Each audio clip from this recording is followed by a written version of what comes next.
Hi, everyone, and welcome to the AT&T Countdown to Kickoff as Atlanta United heads into a big match Saturday night at Montreal. We're going to spend a lot of time previewing that match here on the AT&T Countdown to Kickoff. But really, today is all about a tribute to one of the best and certainly one of the most, if not the most impactful players in Atlanta United history, Josef Martinez, who had a major career milestone Wednesday night against Inter Miami. And one of the things that's made me so happy, Jason, since Josef scored his 100th career goal on Wednesday is just the appreciation, the love that the 17s and the city of Atlanta have shown Josef Martinez to pay tribute to that accomplishment, because it is a major accomplishment to get to 100 goals across all competitions as quickly as Josef Martinez did. Yeah, when you get players like Robert Lewandowski, saying, "Hey, welcome to the club," like it's not easy to do.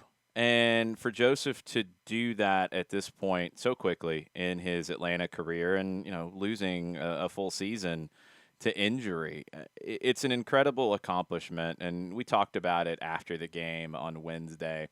Everything that Josef has meant, not just to Atlanta United, but to soccer in the city of Atlanta, and how many kids, now have that icon to look up to. Anybody who has played the game as a kid and wants to score goals, like now you have the guy that you want to emulate. And that hasn't been the case in previous generations in Atlanta, not at the scale. It's never happened. It's an amazing thing for kids who love this game. But also, when you just talk about the history of Atlanta sports at the professional level, there's not many people who have done what Josef has done in his first 5 years in town. They're really, it's a short list to even try to compare it to.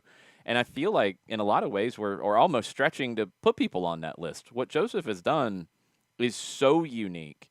And to have that moment, first off, is incredible. To have that moment at home where it's going to mean even more is so special. And to get it, I think most importantly, in a win and be the winning goal, that's the epitome of Josef Martinez. These numbers are great. I'm sure he appreciates all the support and the love. But the most important thing to him is that it brought 3 points to Atlanta United on Wednesday. Badly needed 3 points because it put Atlanta United above the playoff line. In a moment, Jason and I are going to go through our 5 favorite Josef Martinez goals in chronological order. We had a heavy debate about how to narrow this down from 100 to 5, but we think we picked our 5 most favored Josef Martinez goals. That's coming up in a moment, but let's take a look back at this match Wednesday night against Inter Miami, a match that really felt like a playoff game in some respects.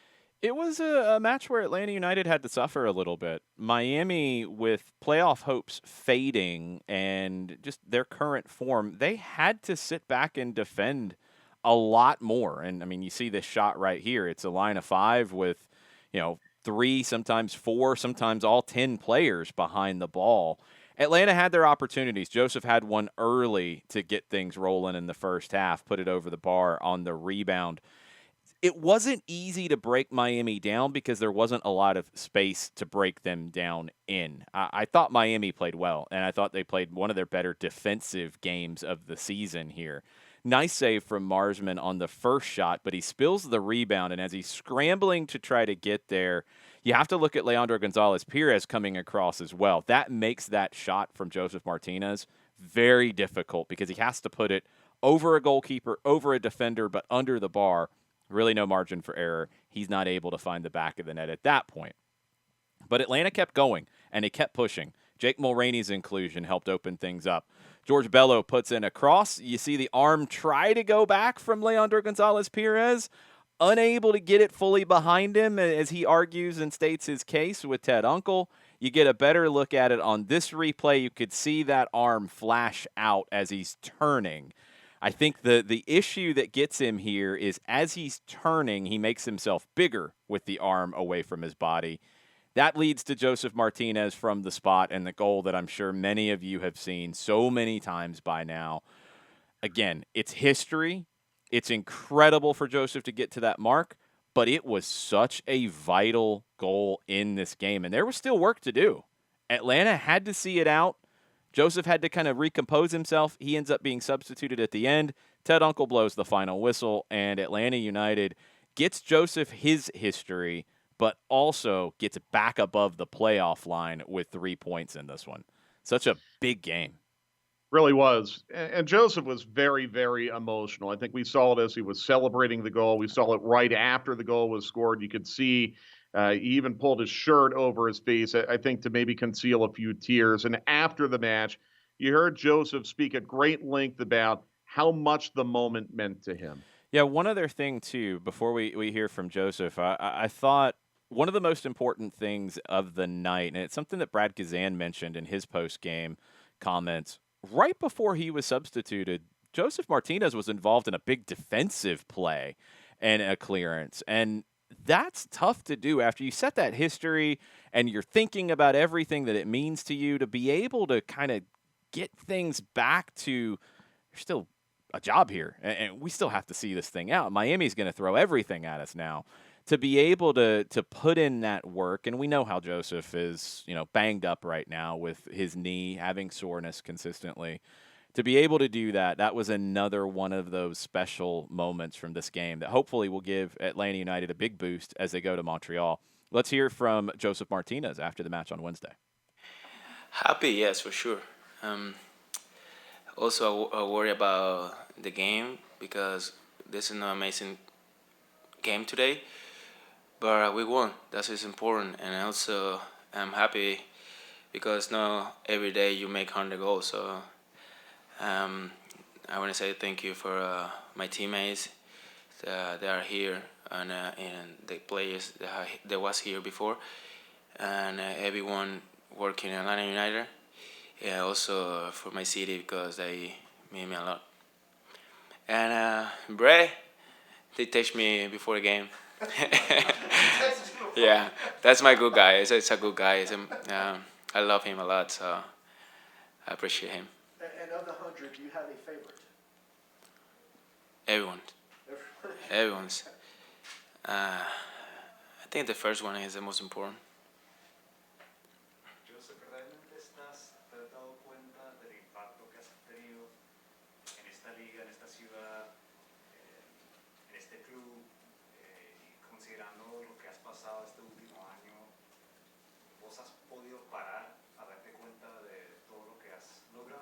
If he's been able to recognize the impact he's had on the city, the club, the league. Uy, Felipe, no sé. Espero algún día, porque sé que esto va a terminar pronto, espero que algún día se recuerde como una persona que quiso dar lo mejor posible por el club, por una ciudad, por unos colores. Creo que eso es lo que me hace más así. What went through his mind, and if when he came here he thought that all of this could be possible? Es difícil, ¿no? It's really difficult.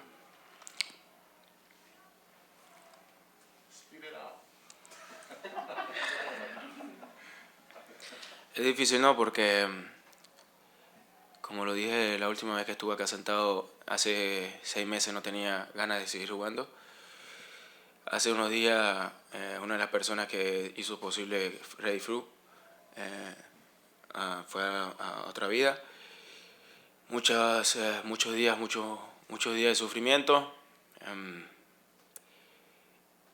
Toda la noche pensando en si se iba a dar posible llegar a 100, porque no todos los días, como lo acabo de decir, no se llega todos los días a 100. Y más en un club.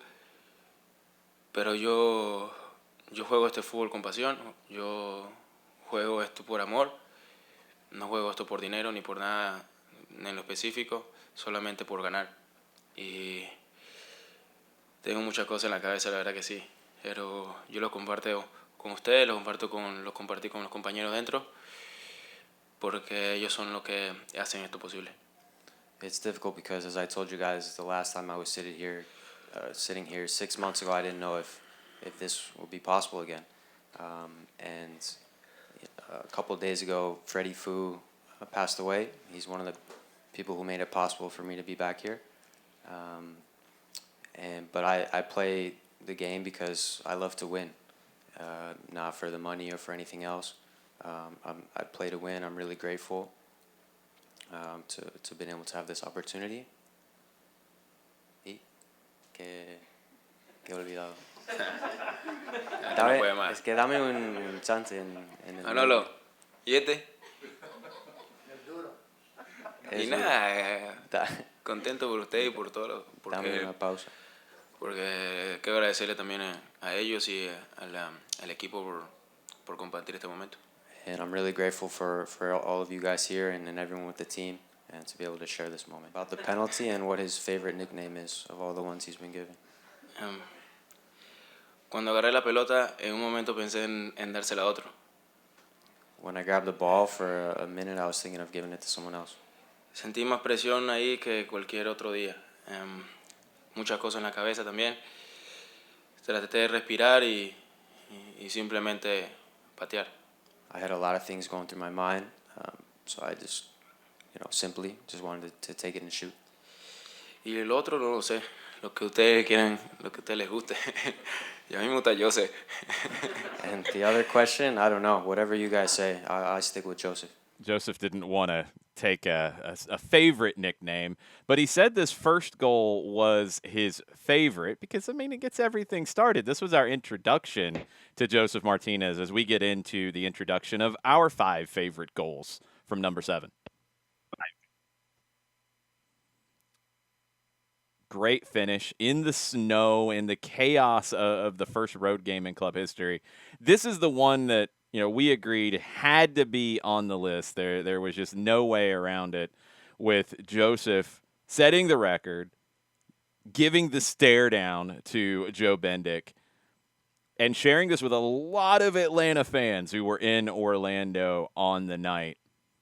A special moment that'll go down in MLS history, a special moment for Joseph Martinez, and obviously a special moment for Atlanta United and all those 17s that were in the building. What a way to break the record with this goal against Orlando. The cutback, the chip, just magic. Just absolute magic, putting the goalkeeper on the ground and then chipping it over him. This is probably the goal with the most impact, and it is from MLS Cup, and it was the opening goal in MLS Cup 2018. Joseph has had maybe bigger finishes, Mike, but the goal here against Portland really set the scene for Atlanta to lift its first major trophy. Cup-winning goal, literally. This was the game-winning goal in the Cup final. It was a tougher angle than maybe it looked live. Michael Parkhurst, of course, made the big tackle to start the counter, but this is a good finish by Joseph to cap off an MVP year where he was finishing on goals like that. I love this one. This is against Red Bulls in 2019. This we thought would be a late winner, but just kind of classic Joseph putting himself on the end of a cross at a dangerous spot. We all thought Atlanta United had won it there, and unfortunately didn't work out quite that way. But the celebration, I think, speaks a lot to Joseph's swagger. That's such a difficult header to be able to get to first and be able to keep under the bar. This is my favorite. This is one of the most impressive goals I've ever seen live. Yeah, this is the MLS goal of the year in 2019. And it's hard to put into words how difficult this is for Joseph. The pullback, the control, and zero chance that was going to be saved. What's cool is we got to see a lot of different types of goals from Joseph there. And we had 100 to pick from, which also is a testament to him. Speaking of goals, the Twos have scored a lot of goals in their last 2 matches. So this is big for Jack Collison's team because they had been in a little bit of a rut. They've had 2 very solid performances in a row, including one Wednesday night to cap off the home portion of their schedule. Yeah, to continue the theme of Joseph Martinez, I think one of his compatriots had been watching some of those highlights and had one of his own. Now, it wasn't the first goal that you're going to see here. This was the opener on the road in Texas over the weekend. Mackie Jope with a great finish in kind of crowded space, picks out the far side, puts it off the post. But if you haven't seen Darwin Mateus's goal that you're about to see, this is special. Robbie Mertz first with the big interception, gives Mateus the opportunity. Beats one, cuts it back, beats another one, and then the chip. That's a goal that I'm probably assuming Joseph sent Darwin a message afterwards and said, hey, you're stealing some of my glory here. This is amazing. Look at this. The control, the cutback, Defenders flailing. That finish is so difficult from Mateus. The Twos took a 2-1 lead. They weren't able to see it out against a tough RGV side, but came back against one of the top teams in the league and took the opening lead on Wednesday against Louisville City. And it's Josh Bauer with his first professional goal. Such a season of growth for Bauer as a center back, playing with Atlanta United too. He's been on the bench at times on the MLS side. But this is something that he will need to do in his game, is get on the end of things, be a weapon on set pieces. I think Bauer's improved steadily. It was another situation in that one where the Twos aren't able to see it out. It's a 1-1 draw. Home record against Louisville City was a win and a draw this season, which is very impressive. Lou City's one of the top teams in the USL Championship. The results lately haven't gone the Twos' way in terms of getting into that postseason.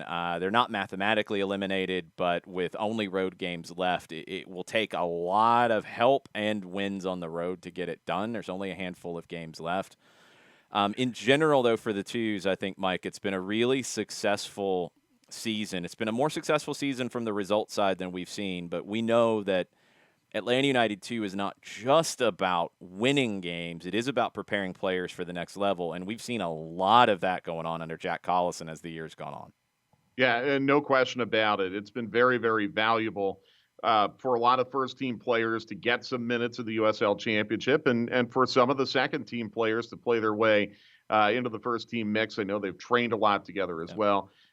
There's no doubt the Twos have played better over the last week. I think that's the big thing to keep in mind. They may not have gotten the result down in Texas, but they're playing better, and that's good to see a response because Jack Collison kind of challenged these guys a little bit. He did. He was frustrated after the 2 home losses against tough competition. I mean, the schedule, man, it's really picked up with difficulty here with the games against Tampa Bay, against Birmingham, but the Birmingham performance wasn't at the standard that Jack Collison has set for this group. And he made it very clear that he wasn't happy with the performance, not the result, the performance, and he wanted to see something different. He did. I think in these games, the RGV game, that's a long trip. That's a tough trip against a good team from the Western Conference. They had a 2-1 lead. They have to learn how to see those games out. Young teams struggle in those moments. They did in this one. 2 goals go against you in the second half. Against Louisville City, they did get the result. They needed 3, but they got a result against a team that is going to win the division. And they had Louisville City's number at home this year and played them tough on the road as well. And I think that's what we've seen more often than not this season from Atlanta United too, is they've been a very difficult out for the top teams in the league. They've generally played good teams, very tough. Teams don't have a night off when they play Atlanta United 2, no matter what the average age of the starting 11 is. They don't have an easy day at the office when they face the Twos. And that's a credit to Jack Collison, to Omar Giron, to the coaching staff, the academy staff especially, as we're starting to see more academy guys get minutes. And I think we will in these last 3 games on the road. We're going to see some new faces for Atlanta United 2, and honestly, some future faces potentially for Atlanta United. A lot of guys are playing for future opportunities the rest of the way for the Twos, and I'm excited to see these final 3 games. You can watch them all on ESPN+. Well, the first team, they've won 8 of their last 10. That's put them above the playoff line in the Eastern Conference. They've also had a couple things go their way in other matches over the last 2 fixture windows that have now put Atlanta United in position of maybe come out of this with the 3 seed in the Eastern Conference, which would be pretty remarkable. For example, last Saturday, Atlanta United falls to Philadelphia 1-0, but Orlando lost. Montreal lost. DC defeated Cincinnati. That's what temporarily put Atlanta United below the playoff line, but even Nashville was played to a scoreless draw by Chicago. New York City lost to Red Bulls. Helpful results for Atlanta United to keep them in the mix in that very crowded group right now between 3rd and about 10th in the Eastern Conference. Then on the midweek, again, kind of the same deal. Atlanta United doesn't get help from the Loons, but they do get help from New England. They do get help from Red Bulls again. Chicago with the real shocker, the 2-0 win over New York City and then sacking their manager. Orlando and Nashville playing to a draw is a helpful result for Atlanta United. I do also want to pick out there. Nice work, Columbus. Darlington Nagbe wins the Campiones Cup again. 2-0 winners over Cruz Azul Wednesday night in the Campiones Cup. Very, very good for MLS to see that. Yeah, great to see that. I'm glad Columbus went with a first-choice lineup and went for the win there and got it. That's going to give the Crew a boost the rest of the way, potentially. I think they're in the mix in the Eastern Conference race. DC has made the most of the last 2 games, 2 match weeks, where they are now in third, which I didn't expect to see. They've won 3 of their last 4. New York City has had the worst performance in the last 3 of the top teams. Red Bulls had their number in 2 straight games with them. And then the shocking result from Chicago right before Raphael Wicke is let go by the Fire, which I think was probably going to happen at some point anyway, because the Fire have really taken a step back from last season's promise, I think anyway. I thought they have some talent. I thought they would be better this year. They've actually went the other direction. Time for that change. We'll see what happens with Chicago and Soldier Field. But let's take a look at the Eastern Conference table. New England on 65, Nashville on 46. But here's where it gets really crowded. 3, 4, 5, 6, 7. 1 point separating. DC's on 40, NYC, Philly, Atlanta, Orlando, all on 39. Montreal, this weekend's opponent, on 37. They can jump Atlanta with a win. Columbus is on 34. Miami's on 32. Red Bulls on 31 is where I think the dotted line is right now. Red Bulls and Miami are getting into that must-win territory to stay alive. And we'll take a look at the schedule and take a guess as to how possible that is for them. But, Mike, this race is about as hectic as I remember seeing the Eastern Conference standings at this stage. Yeah, I'm with you. And I want to tell you, Nashville, with back-to-back draws now, has put themselves in a position where, look at all the teams that are 6 or 7 points behind Nashville. Yep. And some of those teams, like Philadelphia, have a game in hand on Nashville right now. So I think we've kind of considered for the last few weeks the 3rd seed to maybe be the ceiling for Atlanta United, but who knows? It might be the number 2 seed. Certainly the 3 seed, very much in play for Atlanta United. 1 point behind 1 point behind DC, even on points with New York City, who's fading, even on points with Philadelphia. So New York City plays Nashville on Sunday. That is going to be enormous, especially if Atlanta United can come out of Saturday night in Montreal with 3 points. Philadelphia, Columbus on Sunday.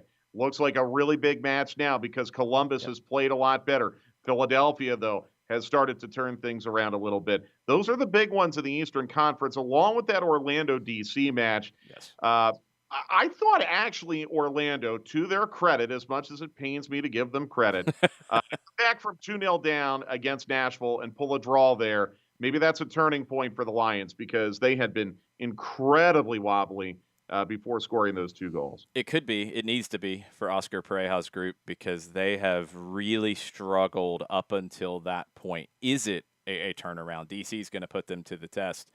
DC on the road has not been all that strong this year, though, and that game will be in Central Florida. Mention the teams that are in the near must-win territory. Miami's got to go all the way across the country to Portland. Now, they might catch the Timbers without Sebastian Blanco, who left the midweek match injured. Diego Valeri is suspended on yellow card accumulation for this weekend. So things do kind of fall Miami's way a little bit, but that's a long trip on short rest. And we saw I think their stance in the game here where it was very defensive. I would expect the same against Portland and try to take advantages of breaks where they can find them.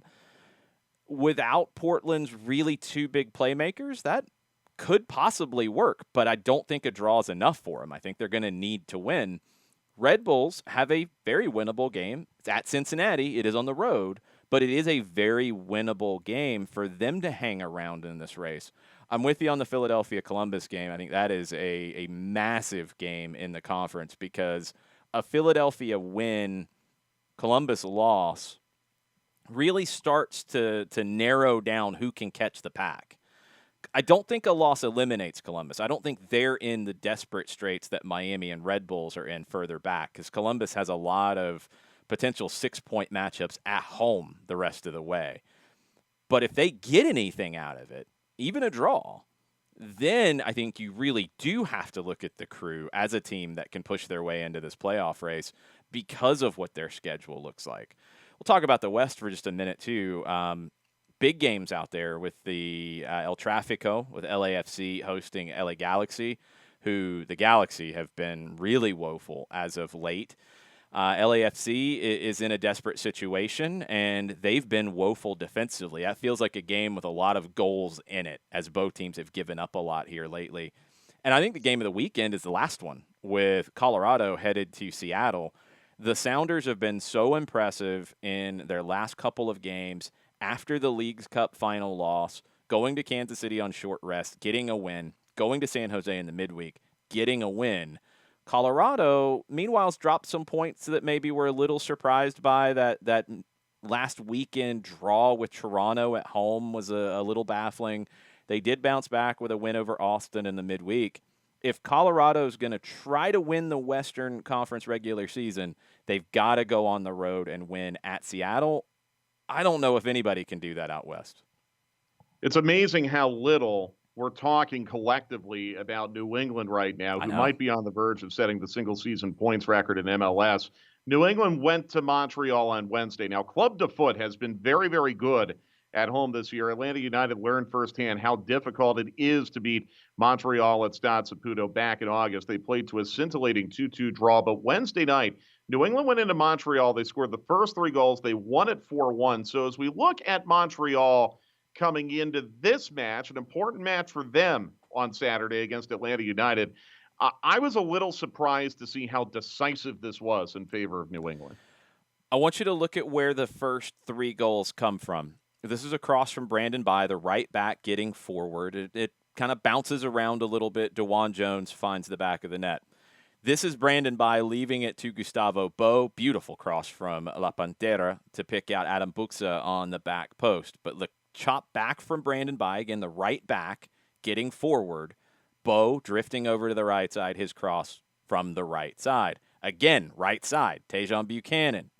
Gustavo Bo whips it in there, gets an own goal out of it.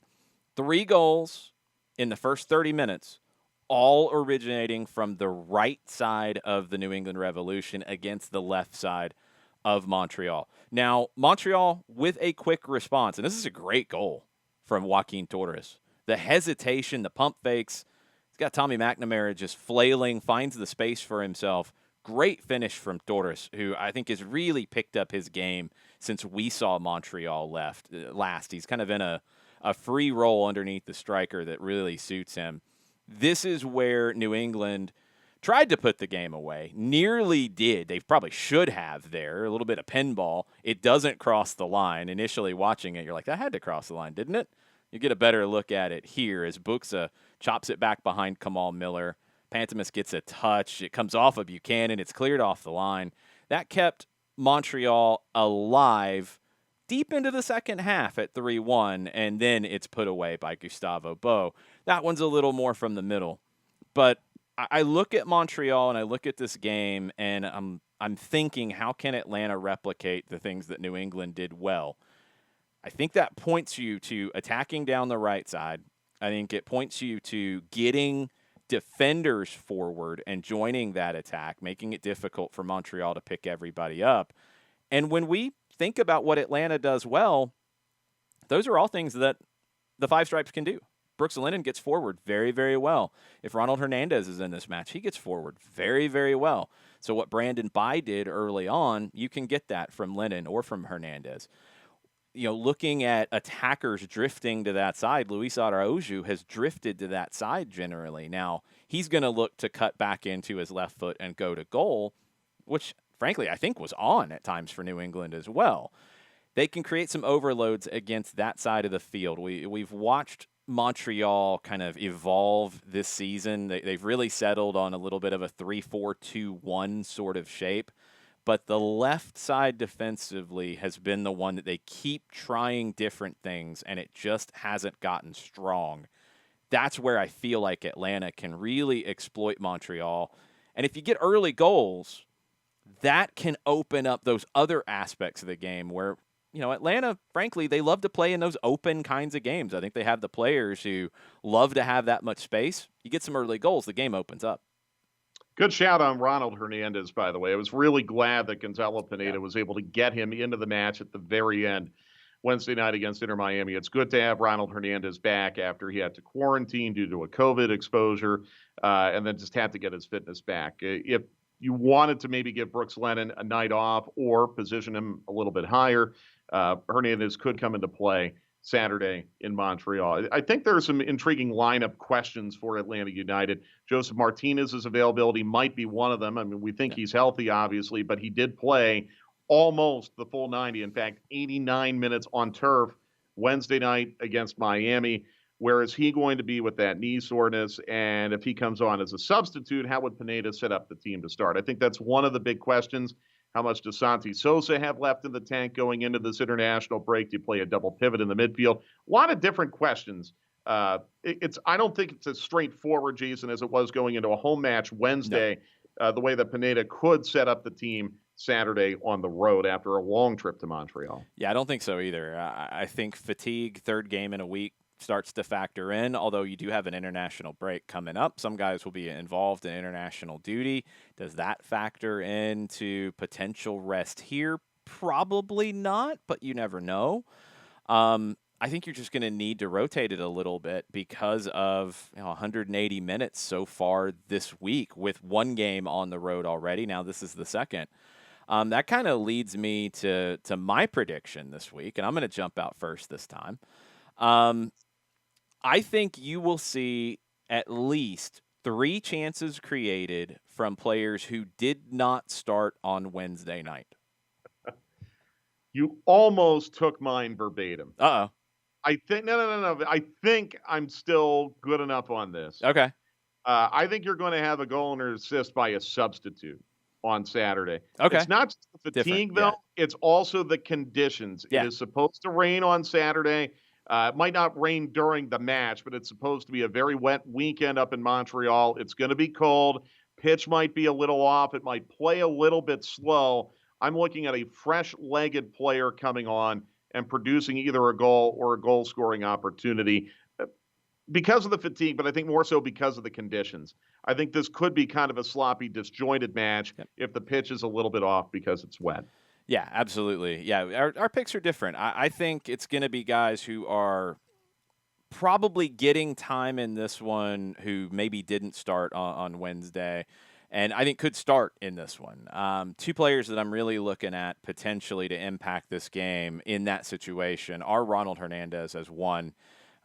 Fresh, we know what he can do in the attack. We've seen it firsthand. He can be a dangerous player going forward. And on that right side, I think he'll have opportunities if he gets into this one. I think Jake Mulroney as well, who is very well rested, great in the 1v1, a creative player. He's created a number of chances this season. I think this feels like a game that he could really get some of that opportunity to create for himself or for others. So those are the 2 that I'm really looking at, but I think there will be 3 chances created from guys who didn't start on Wednesday. You've got a goal or an assist from a substitute on the night in Montreal. Yeah, different enough. Yeah, it's different. Very different. Mateus Rossetto, by the way, did not start Wednesday against Miami. So keep an eye on him as well. Okay, so we'll be on the radio 6:30 Eastern time Saturday night for Montreal for pre-match coverage. 7 o'clock will be the kickoff. Final trip of the year for Atlanta United to Montreal, their third and final meeting. The first 2 have been memorable. Late header by Marcelino Moreno at home in May to pull a win against Montreal. That feels like forever ago. And then more recently, really the point where Atlanta United season turned around. They go down 2-0 with a half hour to play against Montreal on the road. Joseph scores right off the ensuing kickoff. They convert a penalty. Then Joseph and Wanyama are sent off. It ends up 2-2. So we think this is going to be entertaining again, and we're certainly looking forward to it Saturday.